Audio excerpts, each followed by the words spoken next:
সংগ্রাম করেছে, দেশ স্বাধীন করেছে, দেশ গঠন করেছে, সেই পরিবার জিয়া পরিবার, শহীদ জিয়া এবং তার উত্তরসূরি হিসাবে বেগম খালেদা জিয়া, জিনার প্রতি এই দেশের সকলে তাকিয়েছিলেন।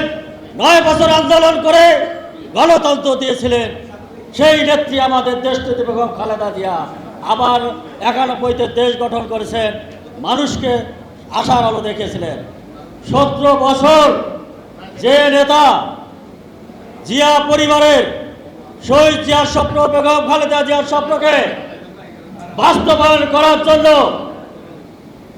নিজে দূরে থেকে দলকে সুসংগঠিত করেছেন, দলকে এবং দলের নেতা কর্মীকে সুসংগঠিত করেছেন, যার ফলে স্বৈরাচারী হাসিনা একজন বিএনপি নেতা কর্মীকেও দল থেকে বিচ্যুত করতে পারে নাই। ঠিক আছে না? পারে নাই।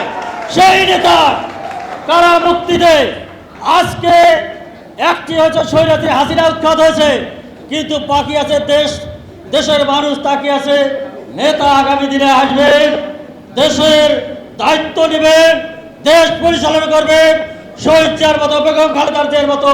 তার জন্য একটি নির্বাচন বাংলাদেশের মানুষ তাকিয়ে আছে। যে নির্বাচনের ষড়যন্ত্র চলছে, উত্তরাঞ্চলের ছাত্র ভাইরা, সমস্ত ছাত্র ভাইরা যে ষড়যন্ত্র করছে, আমরা ছাত্র ভাইরা মাঠে থেকে সকল ষড়যন্ত্রকে উৎখাত করে এদেশে একটি সুস্থ নির্বাচনের ব্যবস্থা আমরা করবো ইনশাআল্লাহ।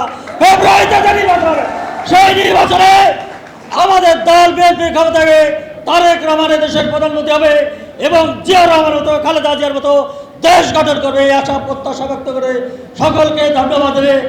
আজকে আমি বক্তব্য শুনতে শহীদ জামর হোক, খালেদা জিয়া জিন্দাবাদ। আগামী দিনে একত্রিত দফার আলোকে যিনি দেশ পরিচালনা করবেন, যিনি 18 বছর আগে কারামুক্তি পেয়ে দেশের মানুষের জন্য কাজ করছেন, সে আমাদের নেতা বিএনপির ভারপ্রাপ্ত চেয়ারম্যান তারেক রহমান।